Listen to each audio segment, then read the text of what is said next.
Drugs కేసులో hero Tarun ని 3 గంటలుగా విచారిస్తున్నారు SIT అధికారులు. తరుణ్ పార్టీ వ్యవహారాలపై సిట్ అధికారులు ఆరా తీస్తున్నారు.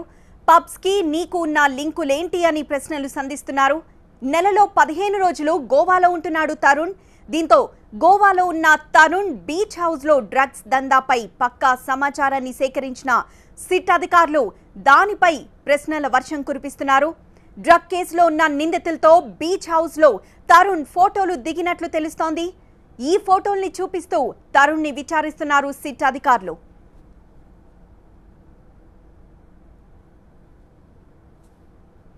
కెల్విన్ తో పరిచయం ఉందా? కెల్విన్ ఎవరి ద్వారా పరిచయం అయ్యాడు? ఎంతకాలం నుంచి పరిచయం ఉంది? మీరు డ్రగ్స్ తీసుకుంటారా? ఎవరికైనా డ్రగ్స్ సరఫరా చేశారా? లాంటి ప్రశ్నలు సంధిస్తున్నారు సిట్ అధికారులు. ఉదయం 9 గంటల 10 నిమిషాలకే తరుణ్ సిట్ కార్యాలయానికి చేరుకున్నారు.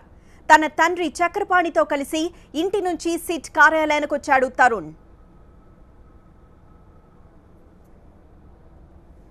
2009 నుంచి ఆన్ అనే పబ్ ని నిర్వహిస్తున్నాడు తరుణ్. డ్రగ్స్ కేసులో ఆరోపణలు ఎదుర్కొంటున్న పలువురు ప్రముఖులు కూడా పబ్ ప్రారంభోత్సవానికి హాజరైనట్లు తెలుస్తోంది. అయితే డ్రగ్స్ సరఫరాపై ఆరోపణలు రావడంతో పబ్ ని విక్రయించాడు తరుణ్. దీంతో పబ్ నిర్వహించిన సమయంలో డ్రగ్స్ సరఫరా చేసేవారా? డ్రగ్స్ ఎక్కడి నుంచి సరఫరా అవుతోంది? కెల్విన్ తో ఉన్న సంబంధాలపై కూడా సిట్ అధికారులు ప్రశ్నలు సంధిస్తున్నారు.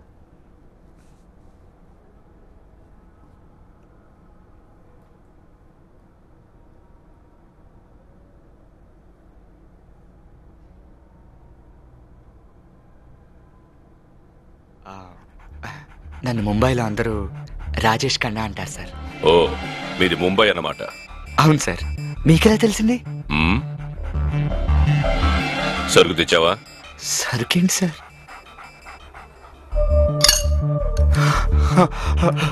గుర్తొచ్చింది తెచ్చాను సార్.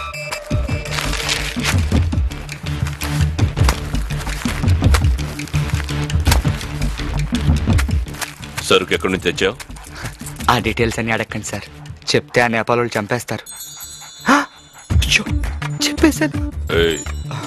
సరుకు మంచిదేనా? మీరే చూసి చెప్పండి సార్. ఒక్కసారి. ఏంటి? కత్తి. ఏ ప్యాకెట్ ఓపెన్ చేయమంటారు సార్? ఇది. ఇదా?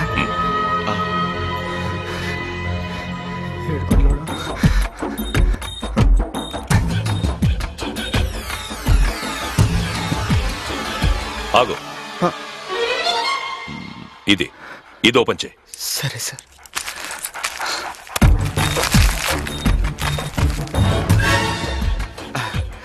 మీరు టేస్ట్ చేస్తారా? నాకు అలవాట్లేదు. పోనీ మన వాళ్ళని ఏమైనా పిలవమంటారు సార్? డ్రగ్స్ కేసులో హీరో తరుణ్ ని 3 గంటలుగా విచారిస్తున్నారు సిట్ అధికారులు. తరుణ్ పార్టీ వ్యవహారాలపై సిట్ అధికారులు ఆరా తీస్తున్నట్లు సమాచారం. పబ్స్ కి తరుణ్ కి ఉన్న లింకులు ఏంటి అని ప్రశ్నలు సంధిస్తున్నారు. నెలలో 15 రోజులు గోవాలో ఉంటాడు తరుణ్. దీంతో గోవాలో ఉన్న తరుణ్ బీచ్ హౌస్ లో డ్రగ్స్ దందాపై పక్కా సమాచారాన్ని సేకరించిన సిట్ అధికారులు దానిపై ప్రశ్నల వర్షం కురిపిస్తున్నారు. డ్రగ్ కేసులో ఉన్న నిందితులతో బీచ్ హౌస్ లో తరుణ్ ఫోటోలు దిగినట్లు తెలుస్తోంది. ఈ ఫోటోల్ని చూపిస్తూ తరుణ్ ని విచారిస్తున్నారు సిట్ అధికారులు. అలానే కెల్విన్ తో పరిచయం ఉందా? కెల్విన్ ఎవరి ద్వారా పరిచయం? కెల్విన్ ఎంతకాలం నుంచి పరిచయం ఉంది? అలానే తరుణ్ డ్రగ్స్ తీసుకుంటారా? ఎవరికైనా డ్రగ్స్ ఇప్పటివరకు సరఫరా చేశారా? లాంటి ప్రశ్నలు సంధిస్తున్నారు సిట్ అధికారులు. ఉదయం 9 గంటల 10 నిమిషాలకే తరుణ్ సిట్ కార్యాలయానికి చేరుకున్నారు. తరుణ్ తండ్రి చక్రపాణితో కలిసి ఇంటి నుంచి సిట్ కార్యాలయానికి వచ్చాడు తరుణ్.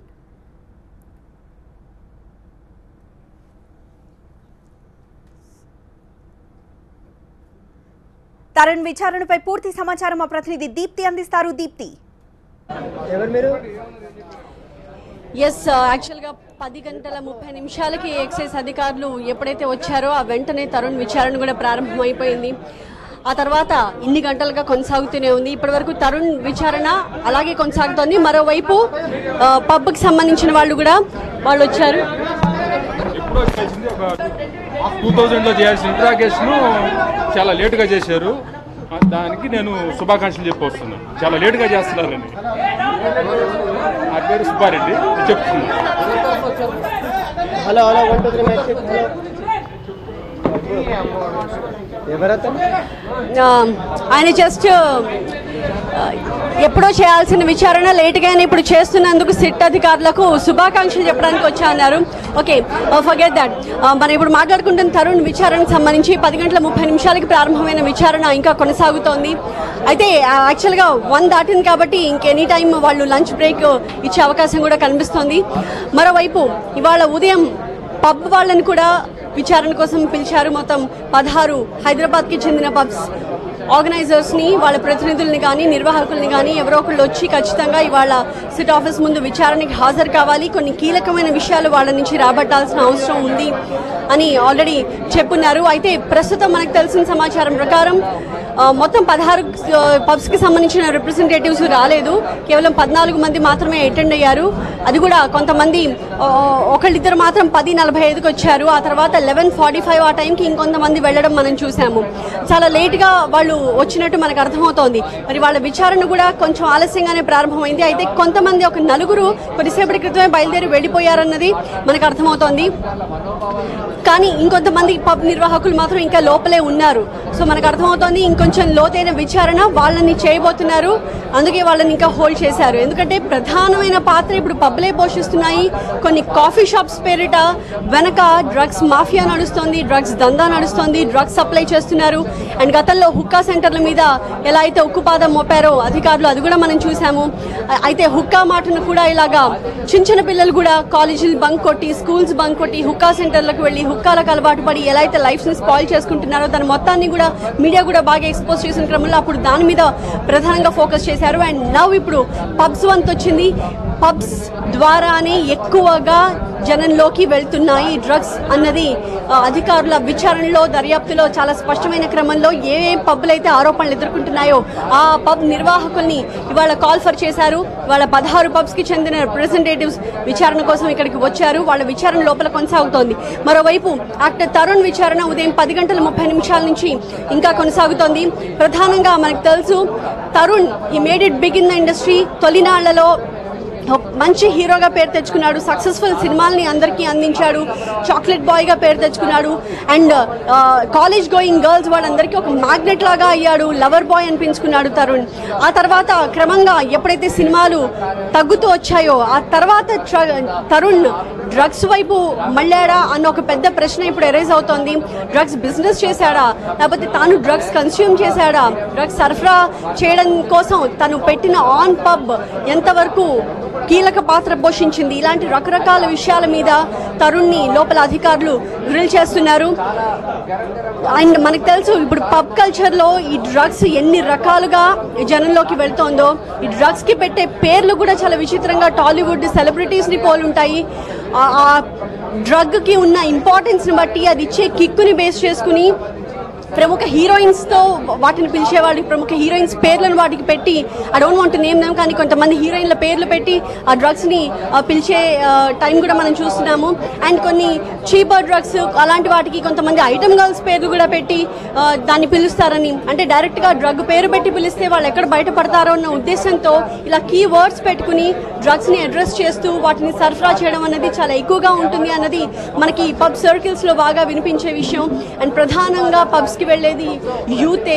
అలాంటి యూత్ని వాళ్ళకి తెలిసి తెలియకుండా ఈ డ్రగ్స్ని అలవాటు చేసి వాళ్ళని దందాలోకి దించి వాళ్ళని కంప్లీట్గా అడిక్ట్స్గా మార్చేసి ఆ తర్వాత మనకు తెలుసు ఆ డ్రగ్స్ కోసం ఏమైనా చేయడానికి వాళ్ళు సిద్ధపడతారు.